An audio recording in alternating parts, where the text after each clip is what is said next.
character, knowledge, confidence. SRK Higher Secondary School, Karikalambakkam. I love my school, SRK. Best of the best is SRK. Bright future means SRK. Quality education, SRK. Knowledge forever, love forever. It's a friend to see for sure. Lovely teachers and promise them. What's the culture we will start? I love my school, SRK. Best of the best is SRK. Bright future means SRK. Quality education, SRK. Admission is going on from pre-KG to 12th standard. Group A1A, Maths, Physics, Chemistry, Biology. Group A1B, Physics, Chemistry, Computer Science and Biology. Group A2, Maths, Physics, Chemistry and Computer Science. Group A3, Accountancy, Economics, Commerce and Computer Application. SRK Higher Secondary School, 45/7, Dilliyanur Main Road, Karikalambakkam, Puducherry 7. Good evening dear 12th standard student. Today we are going to see 12th standard computer science பார்க்க போறோம். Last classல நம்ம first chapter complete பண்ணிருந்தோம் function. So இப்போ பாத்தீங்கன்னா chapter 2 data abstraction பத்தி தான் பார்க்க போறோம். ஓகேவா? So second chapter unit 1ல second chapter data abstraction. So data abstraction ஓட objectives பார்ப்போம். First learning objective, what is abstract data structure? Abstract na enna? So adoda data and the data abstract நம்ம create பண்ணும்போது என்ன மாதிரியான ஸ்ட்ரக்சர்ல அது இருக்கும், so அதை எப்படி ப்ரெசென்ட் பண்ணணும் அப்படின்றதையும். Next one abstract data type. abstract data typeனா என்ன? ஸோ உங்களுக்கு தெரியும் டேட்டாவோட டைப் இன்டீஜரோ கேரக்டரோ, ஸோ அந்த மாதிரி தான் டேட்டா டைப்னு சொல்லுவோம். அதே மாதிரி abstractோட டேட்டா டைப் என்னெல்லாம் இருக்குது, different between concrete and implementation. So கான்க்ரீட்னா என்ன, அப்ஸ்ட்ராக்ட் இம்ப்ளிமெண்டேஷன்னா என்னன்ற ப்ரீஃப் டிஸ்கஷன் இந்த சாப்டர் நம்ம ப்ரீஃபாக பார்க்க போகிறோம். அதே மாதிரி pairs, what do you mean by பேர்ஸ்னா என்ன அப்படின்றத தெரிஞ்சுக்க போகிறோம். Next one data abstraction in structure. என்ன மாதிரியான ஸ்ட்ரக்சரில் டேட்டா அப்ஸ்ட்ராக்ஷன் நம்ம ப்ரெசென்ட் பண்ணணும், என்ன மாதிரி டேட்டா டைப்ஸ்லாம் இருக்குது, அதை எப்படி இம்ப்ளிமெண்ட் பண்ணுறது, கான்க்ரீட் டேட்டா டைப்னா என்ன, அப்ஸ்ட்ராக்ட் டேட்டா டைப்னா என்ன, பேர், லிஸ்ட், டப்பிள்ன்ற ப்ரீஃப் கான்செப்ட் இல்லாமல் ஜஸ்ட்டு ஒரு எக்ஸ்பேன்ஷன் மாதிரி இந்த சாப்டரில் பார்ப்போம். அதை பற்றின ப்ரீஃப் எக்ஸ்பிரஷன் வர சாப்டரில் நம்ம பார்க்க போகிறோம். ஓகேங்களா? First 2.1 data abstraction introduction. So data அப்ஸ்ட்ராக்ஷனோட இன்ட்ரோடக்ஷன் கொடுத்துருக்காங்க. Data abstraction is a powerful concept in computer science that allow programmer to create a code of object. For example, car object, pencil object, people object, etc.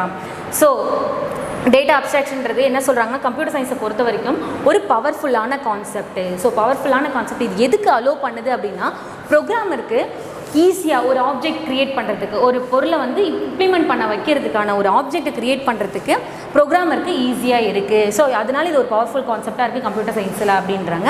Next one பார்த்தீங்கன்னா, ஆப்ஜெக்ட்டுக்கு எக்ஸாம்பிளாக என்னெல்லாம் சொல்லியிருக்காங்கன்னா, கார்ன்றது ஒரு object. So already நம்ம last சாப்டரில் படித்த மாதிரி அதில் இன்டர்ஃபேஸ் இம்ப்ளிமெண்டேஷன் கான்செப்ட்லாம் படிச்சிருந்தா ஒரு கார் இன்ஜினை வச்சு, ஸோ உள்ளே எப்படி அந்த ஃபாஸ்ட்டாக மூவ் பண்ணோம் அப்படின்னா ஆக்சிலேட்டர் ப்ரெஸ் பண்ணால் போதும் அப்படின்ற ஜென்ரல் இன்டர்ஃபேஸ் தெரிஞ்சால் போதும், அது எப்படி உள்ளே இம்ப்ளிமெண்ட் ஆகுதுன்ற கான்செப்ட் தெரியணும்னு அவசியம் இல்லை. அதுதான் அங்கே ஆப்ஜெக்ட். ஓகேவா? ஸோ இங்கே கார்ன்றது ஆப்ஜெக்ட் சொல்கிறாங்க, pencil also object, people also object.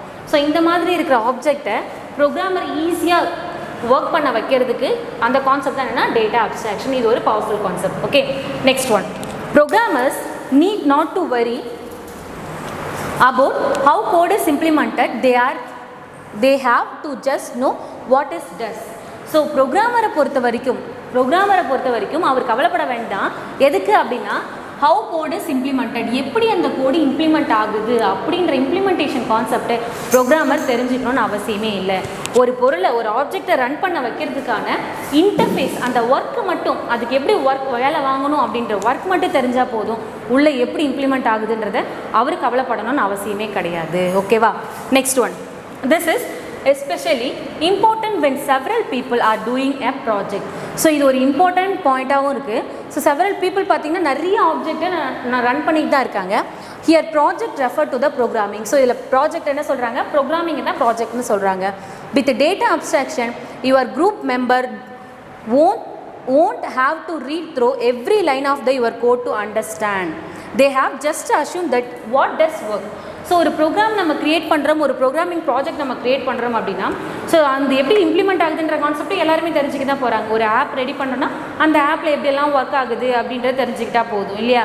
So அப்போ நம்ம ஈஸியாக ஒர்க் பண்ணலாம். ஒரு கேமே கூட டெவலப் பண்ணியிருக்காங்கன்னா அந்த கேமில் எப்படி விளையாடணும்னு தெரிஞ்சுக்கிட்டா நம்ம நெக்ஸ்ட் லெவல் போயிடலாம்.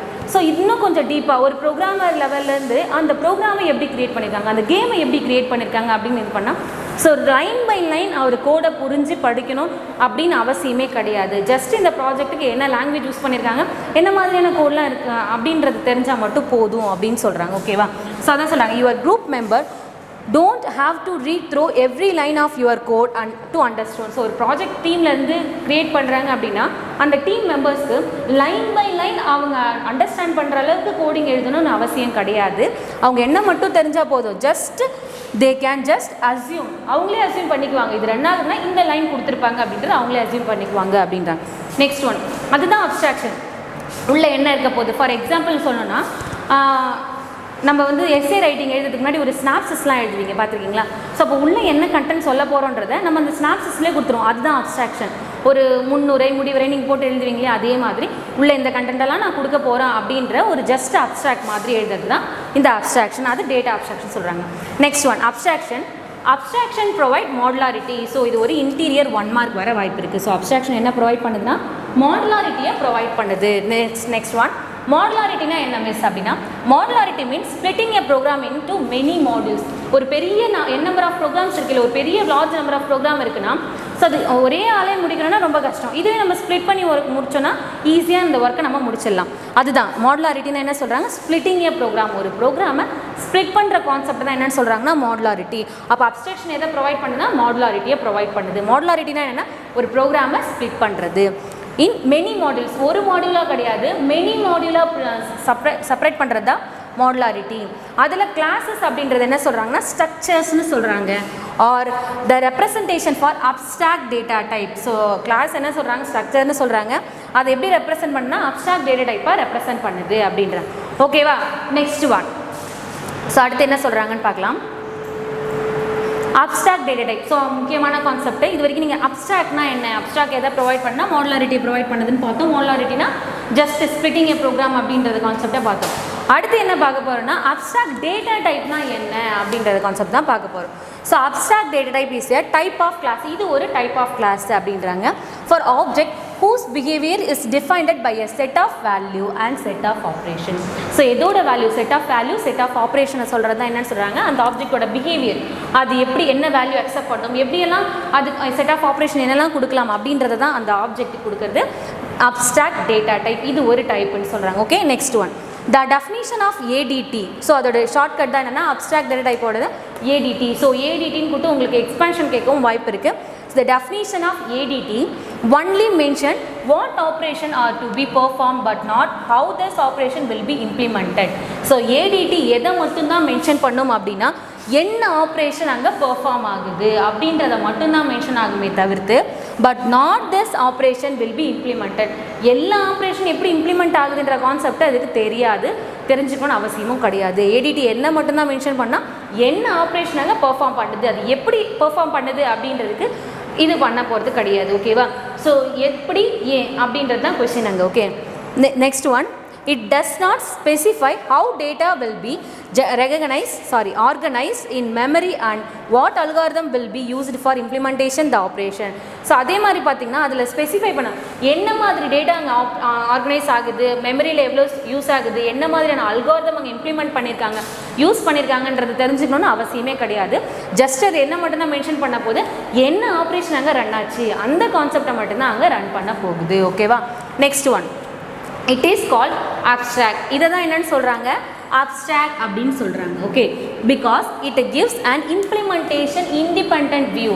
ஸோ இந்த அப்ஸ்ட்ராக்ட் எப்படி இருக்குன்னு சொல்கிறாங்கன்னா இம்ப்ளிமெண்டேஷன் இண்டிபெண்ட். ஸோ அது இம்ப்ளிமெண்ட் பண்ணுறது எப்படி இருக்குன்னா ஸோ எதை ஒன்றுமே டிபெண்ட் பண்ணி இல்லை, ஒரு ப்ரோக்ராம் ஒரு சிஸ்டமையோ ஒரு இன்டர்னல் மெமரியோ அதிகமாக இருக்குது நான் ஸ்லோ பர்ஃபார்ம் பண்ணுவேன் அப்படிலாம் கிடையாது.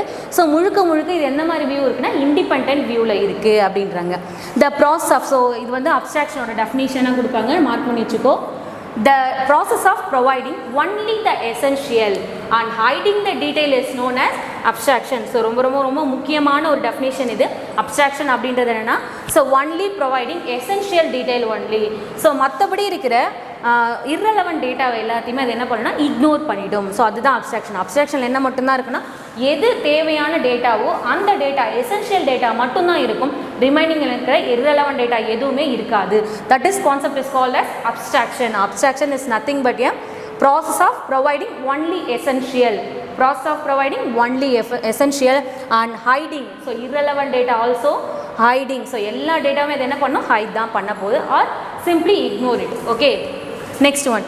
You can see that this definition do not specify how this ADT will be represented and how the operation will be carried out. So ADT பொறுத்த வரைக்கும் அதோட டெஃபினிஷனில் ஸோ ADT எப்படி ரெப்ரசன்ட் பண்ணுது, என்ன ஆப்ரேஷனை ப்ரொவைட் பண்ணுது, கேரி அவுட் ஆகுது, output கொடுக்குது அப்படின்றது தெரிஞ்சுக்கணும்னு அவசியம் கிடையாது. there can be different way to implement an ADT. For example, so இதில் டிஃப்ரெண்ட் வேஸ் இருக்குது ADTயில். For example, the list ADT can be implemented using singly linked list or doubly linked list. So linked list என்ற data ஸ்ட்ரக்சரில் ஒரு concept இருக்குது.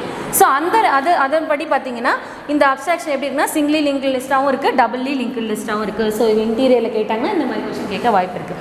அதே மாதிரி பார்த்தீங்கன்னா similarly stack ADT and queue ADT. ஸ்டாக்ன்றது nothing stack queue already 11th ஸ்டாண்டர்டில் process management algorithm ஒன்று படிச்சிருப்பீங்க இல்லையா? ஸோ அதில் பார்த்தீங்கன்னா ஆல்ரெடி நான் சொல்லியிருப்பேன் FIFO LIFOன்னு சொல்லிட்டு first in first out. So first in first அவுட்னா stack order queue order. Stack ஆர்டர்ன்றது நம்ம ஆல்ரெடி சொன்ன மாதிரி ஒரு சிடியாக ஃபில் பண்ணி வைக்கிறோம் அப்படின்னா ஸோ லாஸ்ட் இன் ஃபஸ்ட் அவுட் ஆர்டர் அந்த மாதிரி அல்காரிதமும் இது யூஸ் ஆகுது ஏடிடி அப்படின்றாங்க. ADT can be implemented using list. So ADT முழுக்க எதில் தான் இம்ப்ளிமெண்ட் பண்ணுறாங்கன்னா லிஸ்ட் கான்செப்டில் தான் இம்ப்ளிமெண்ட் பண்ணுறாங்க. ஸோ லிஸ்ட்டில் என்ன மாதிரியான டைப்ஸ்லாம் இருக்குன்னா சிங்கிளி லிங்க் லிஸ்ட் இருக்குது, டபுள்லி லிங்க் லிஸ்ட் இருக்குது. ஸோ அது மட்டும் இல்லாமல் சிமிலர்லி அது எப்படி இருக்குன்னா ஸ்டாக் ஏடிடியாகவும் இருக்கும், கியூ ஏடிடியாகவும் இருக்கும். ஸ்டாக்ன்றது லாஸ்ட் இன் ஃபஸ்ட் அவுட், கியூன்றது என்னென்னா first in first out. So already நீ 11th ஸ்டாண்டர்டில் ப்ராசஸ் மேனேஜ்மெண்ட் அல்காரிதம்னு படிச்சிருப்பீங்க. ஸோ அந்த கான்செப்ட் அல்காரிதம் தான் ஸ்டாக் அண்ட் கியூ அப்படின்றது. First in first out, last in first out. ஓகேவா? ஸோ அதை யூஸ் பண்ணி அந்த லிஸ்ட்டை யூஸ் பண்ணி தான் இதாங்க இம்ப்ளிமெண்ட் ஆகுது. யாருன்னா ADT. Okay, next one data abstraction replicate how we think about the world. For example, when you want to drive a car, who don't need to know the engine was built or what kind of material the tires are made of. You just know how to turn the wheel and press the gas pedal. To facilitate data abstraction, you will need to create two types of function, constructor and selector. So ரொம்ப முக்கிய concept இதில் என்னென்னா constructor and another one is selector. So இங்கே என்ன சொல்லியிருக்காங்கன்னா ஒரு example கொடுத்துருக்காங்க. Data அப்ஸ்ட்ராக்ஷனை பொறுத்த வரைக்கும் என்ன சொல்கிறாங்கன்னா ஒரு கார் டிரைவ் பண்ணுறீங்க அப்படின்னா உங்களுக்கு கார் ஓட்ட தெரிஞ்சால் போதும். அந்த காரில் வந்து பார்த்தீங்கன்னா இன்ஜின் எப்படி இன்ஜின் எப்படி டெவலப் பண்ணியிருக்காங்க, எப்படி பில்ட் பண்ணியிருக்காங்க அப்படின்றது தெரியணும்னு அவசியம் இல்லை. அது தெரிஞ்சால் தான் டிரைவ் பண்ண முடியுமா? கிடையாது. அதே மாதிரி டயர் எப்படி என்ன மாதிரியான மெட்டீரியலில் வச்சு மேக் பண்ணியிருக்காங்க டயர்ஸ் எல்லாம், அது தெரிஞ்சால் தான் டிரைவ் பண்ண முடியுமா? அதுவும் கிடையாது இல்லையா? ஸோ ஜஸ்ட்டு உனக்கு நான் கார் எப்படி பண்ணணும், வீலை எப்படி டேர்ன் பண்ணணும், ஸோ ஆஸ்கலேட்டர் எப்படி ப்ரெஸ் பண்ணணும், எப்படி பெடல் பண்ணணும் அப்படின்றது தெரிஞ்சால் மட்டும் போதும், நமக்கு டிரைவிங் தெரிஞ்சால் போதும். ஸோ அங்கே உள்ள இன்ஜினில் என்ன ஒர்க் நடக்குது, எப்படி டயர் மேட் பண்ணியிருப்பாங்கன்றது தெரிஞ்சுக்கணும்னு அவசியம் இல்லை. இந்த கான்செப்ட் தான் ADT அப்படின்றாங்க. ஸோ அடுத்த ஒரு இம்பார்ட்டன்ட் கான்செப்ட் கொடுத்துருக்காங்க, to facilitate data abstraction. So data அப்ஸ்ட்ராக்ஷன்றது you will need to create. So create two types of function. So data அப்ஸ்ட்ராக்ஷனில் 2 டைப் ஆஃப் ஃபங்க்ஷனை கிரியேட் பண்ணுறாங்க. திருப்பியே சொல்கிறேன், டேட்டா அப்ஸ்ட்ராக்ஷனில் 2 டைப் ஆஃப் ஃபங்க்ஷனை கிரியேட் பண்ணுறாங்க. ஒன்று constructor and another one is selector. So constructor and செலக்டர்னா என்னென்னு பார்க்கலாம். So 2.3 constructor. So 2 types of function create பண்ணுறோம் டேட்டா அப்ஸ்ட்ராக்ஷன்றது பார்த்தோம் இல்லைங்களா? ஸோ அதுதான் 2.3ல கன்ஸ்ட்ரக்டர் அண்ட் செலக்டரை பற்றி தான் பார்க்க போகிறோம். So constructor are function that build the abstract data type. Constructor அப்படின்றது என்னென்னா build the abstract data type. So abstract data டைப்பை பில்ட் பண்ணுறது தான் என்னென்னு சொல்கிறாங்கன்னா கன்ஸ்ட்ரக்டர் அப்படின்றாங்க. Next one selector. Selector are the function that retrieve information. Selector என்ன பண்ணுறாங்க, ஸோ நம்ம பில்ட் பண்ண அப்ஸ்ட்ராக்ட் டேட்டா டைப்லேருந்து இன்ஃபர்மேஷனை கேதர் பண்ணுறது, இன்ஃபர்மேஷனை ரிட்ரைவ் பண்ணுறது தான் என்னென்னு சொல்கிறாங்கன்னா செலக்டர் அப்படின்றாங்க. Constructor as a function that build the abstract data type. Selector are the function that retrieve information from the data type. அந்த நம்ம கிரியேட் பண்ண டேட்டா டைப்லேருந்து இன்ஃபர்மேஷனை ரிட்ரைவ் பண்ணுறது செலக்டர் அப்படின்றாங்க. ஓகேவா? Next one, for example say you have to an abstract data type called city. So ஒரு abstract data type ஒன்று create பண்ணுறாங்க, அது என்னென்னா சிட்டின்னு சொல்கிறாங்க. the city's object will hold the city name. இந்த சிட்டியில் என்னெல்லாம் இருக்குது, சிட்டின்ற ஒரு ஆப்ஜெக்ட் க்ரியேட் பண்ணிவிட்டு அதில் என்னெல்லாம் ஹோல்ட் பண்ணி வைக்கிறாங்கன்னா சிட்டியோட நேமை ஹோல்ட் பண்ணுறாங்க and latitude and longitude. So அதில் வந்து அந்த சிட்டியோட நேம் என்ன, அந்த சிட்டி எவ்வளோ லேட்டிடியூடில் இருக்குது, எவ்வளோ லாங்கிடியூடில் இருக்குன்றது சிட்டின்ற ஒரு ஆப்ஜெக்டாக க்ரியேட் பண்ணுறாங்க abstract data type. To create a city object you would use to function like. So என்ன மாதிரியான ஃபங்க்ஷனை யூஸ் பண்ணி அப்படி க்ரியேட் பண்ணுறோம் அந்த சிட்டின்ற ஆப்ஜெக்ட்ன்றது கீழே கொடுத்துருக்காங்க பாருங்கள். City equal to make city. So ஏன்னா நம்ம தான் க்ரியேட் பண்ண போகிறோம், சிட்டின்ற ஒரு ஆப்ஜெக்ட் க்ரியேட் பண்ண போகிறோம். Make city, so function name, அதில் என்னென்ன க்ரியேட் பண்ண போகிறோன்னு பார்த்தோம், நேம், சிட்டியோட நேமு, லேட்டிடியூடு, லாங்கிடியூட். ஸோ இதை க்ரியேட் பண்ணுறோம். இதுதான் அங்கே கன்ஸ்ட்ரக்டார். ஆல்ரெடி நம்ம பார்த்துருவோம் இல்லையா, கன்ஸ்ட்ரக்டார்ன்றது ஃபங்க்ஷனை பில்ட் பண்ணுறது, க்ரியேட் பண்ணுறது constructor. To extract the information of city object. So இது வந்து எக்ஸ்ட்ராக்ஷனாக எழுதியிருக்காங்க. You want to use function. So என்ன மாதிரி ஃபங்க்ஷன்லாம் அதை யூஸ் பண்ணிக்கலாம்னா கெட் நேம் சிட்டி.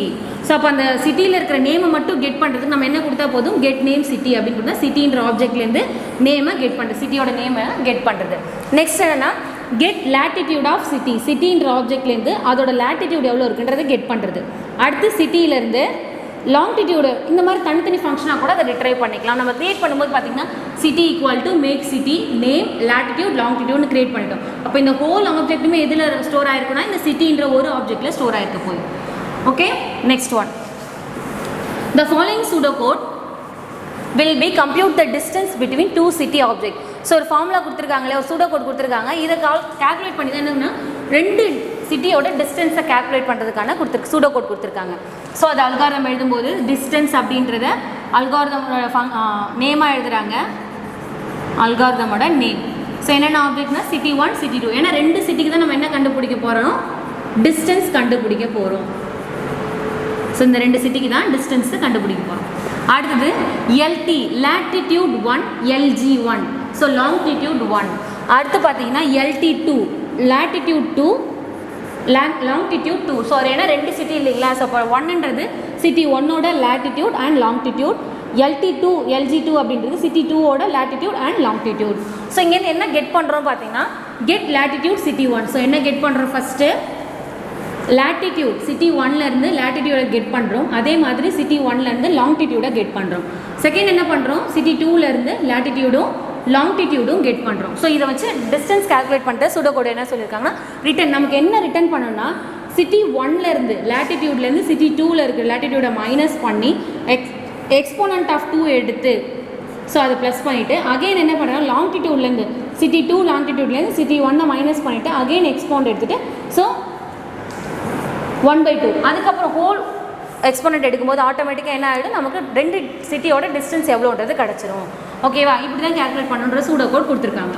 அடுத்தது இந்த above code read distance, set latitude and get distance, get latitude and get longitude as a function and read it as latitude and LG longitude. So எப்படி read பண்ண சொல்கிறாங்கன்னா எல்டியை வந்து லேட்டிடியூட்னு read பண்ணுங்கள், எல்ஜியை வந்து லாங்கிடியூட்னு read பண்ணுங்கள்.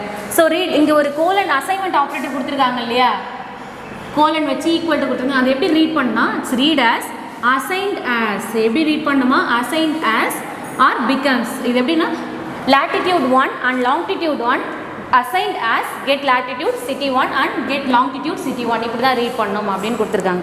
Okay, LT1 and LG1 it's assigned to get latitude city 1, get longitude city 1. இப்படி தான் அதை ரீட் பண்ணணும். அடுத்தது is read as LT becomes the value of get latitude city 1 and get longitude becomes the value of get longitude city 1. ஓகேவா, so இப்படி கொடுத்துருக்காங்க. அடுத்தது பாருங்கள், notice that you do not need to know how this functions are implemented.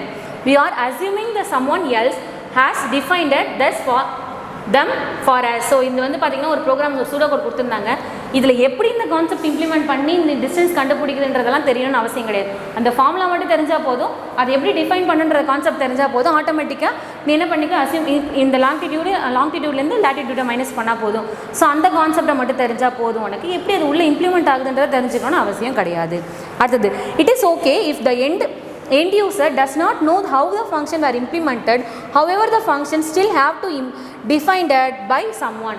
So இப்போ வந்து நீ ஒரு ப்ரோக்ராமராக இருந்து அந்த 2 சிட்டியோட டிஸ்டன்ஸ் கண்டுபிடிக்கும் போது அந்த கான்செப்ட் இப்படி கொடுக்கணும் அப்படின்ற ப்ரொசீஜர் தெரிஞ்சால் போதும். அது எப்படி இம்ப்ளிமெண்ட் ஆகுதுன்றது ப்ரோக்ராமர் தெரிஞ்சுக்கணும் அவசியம் இல்லை. அதுவே ஒரு எண்ட் யூசர் நம்ம கூகுள் மேப்லாம் போடும்போது பார்த்தீங்கன்னா இவ்வளோ கிலோமீட்டரில் இருக்குது அப்படின்றதெல்லாம் மைனஸ் பண்ணி நம்ம காமிக்குது இல்லையா, அப்போ நம்ம தான் அந்த எண்ட் யூசர். அப்போ யூஸ் பண்ணும்போது என்ன ஃபார்முலாவில் சப்ஸ்டியூட் ஆகுது, என்ன ப்ரோக்ராமிங்கில் சூடோகோட் எழுதியிருக்காங்க அப்படின்ற எண்ட் யூசர் தெரிஞ்சுக்கணும்னு அவசியமே கிடையாது. அந்த பர்டிகுலர் டிஸ்டன்ஸை மட்டும் அவர் தெரிஞ்சு யூஸ் பண்ணுவார். ஓகேவா? ஸோ அதான் சொல்லியிருக்காங்க. Let us identify the constructor and selector in the above code. உங்களுக்கு ஒரு கோட் கொடுத்துருக்காங்க கீழே, அதுலேருந்து கன்ஸ்ட்ரக்டர் எது செலக்டார் எது அப்படின்றத உங்களை கண்டுபிடிக்க சொல்லியிருக்காங்க. ஸோ இதில் பார்த்தீங்கன்னா as you already know that the constructor or function that build the abstract data type. So உங்களுக்கு தெரியும் கன்ஸ்ட்ரக்டர்ன்றது என்னென்னா abstract build a abstract data type. ஒரு abstract data type build பண்ணுறது. In the above pseudocode the function will create the object of city is constructor. So create object ஒரு சிட்டின்றது தான் என்ன சொல்லியிருக்காங்க constructor, ஏன்னா அங்கே க்ரியேட் ஆகுது. கீழே கொடுத்துருக்காங்க பாருங்கள், city equal to make city. அப்போ இந்த மாதிரி இருந்தாலே என்ன, சிட்டியை வந்து நம்ம மேக் பண்ணுறோம், make city of name latitude longitude நம்ம தான் க்ரியேட் பண்ணுறோம். அப்போ இது constructor. Here make city name latitude longitude is a constructor which create the object city. So இதை வச்சு தான் என்ன பண்ணுது, கன்ஸ்ட்ரக்டர் என்ன பண்ணுது, ஒரு ஆப்ஜெக்டை கிரியேட் பண்ணுது.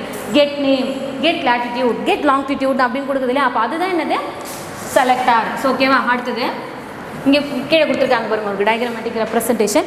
Name latitude longitude value passed as parameter.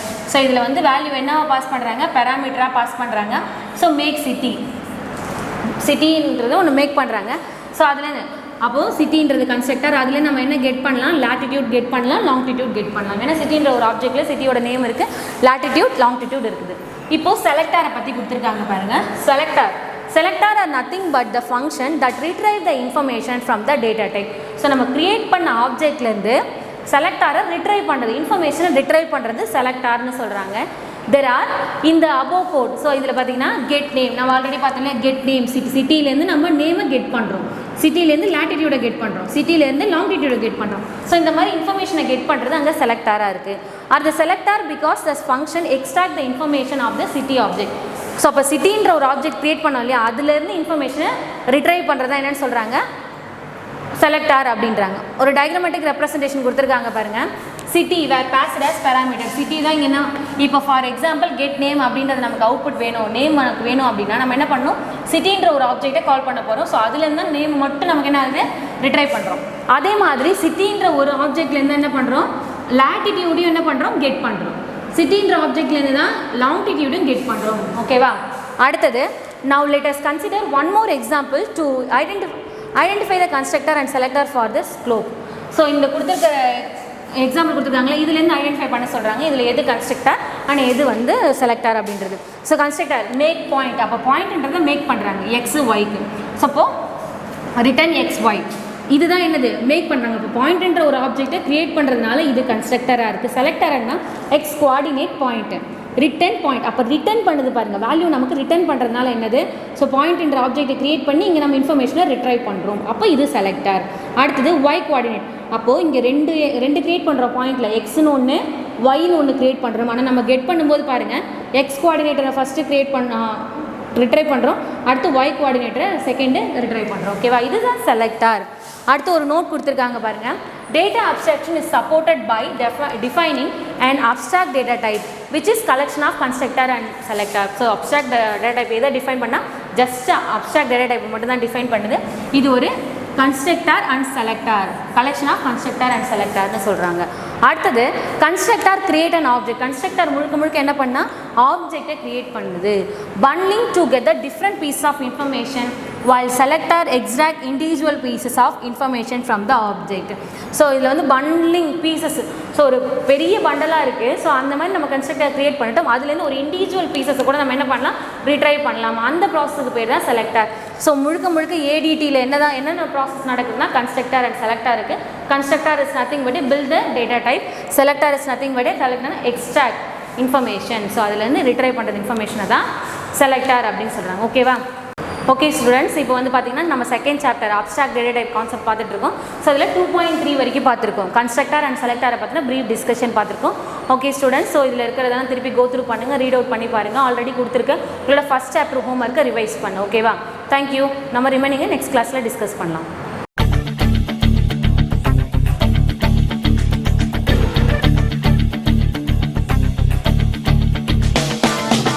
ஒரே லட்சியம் எங்கள் கண்ணிலே நிறைவேறிடும் அந்த நாளிலே உலகம் போற்றிடும் எங்கள் பள்ளியே எஸ்ஆர்டி.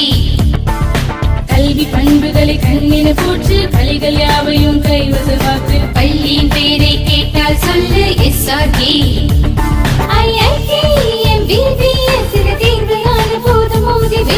ஒரே லட்சியம் எங்கள் கண்ணிலே நிறைவேறிடும் அந்த நாளிலே உலகம் போற்றிடும் எங்கள் பள்ளியே எஸ்ஆர்டி. கல்வி பண்புகளை கண்ணின போற்று கலைகள் யாவையும் கைவசமாக்கு பள்ளியின் பெயரை கேட்டால் சொல்லு SRT. Admission is going on from pre-KG to 12th standard. Group A1A Maths, Physics, Chemistry, Biology. Group A1B Physics, Chemistry, Computer Science and Biology. Group A2 Maths, Physics, Chemistry and Computer Science. Group A3 Accountancy, Economics, Commerce and Computer Application. SRK Higher Secondary School, 45/7, Dillianur Main Road, Karikalambakkam, Puducherry 7.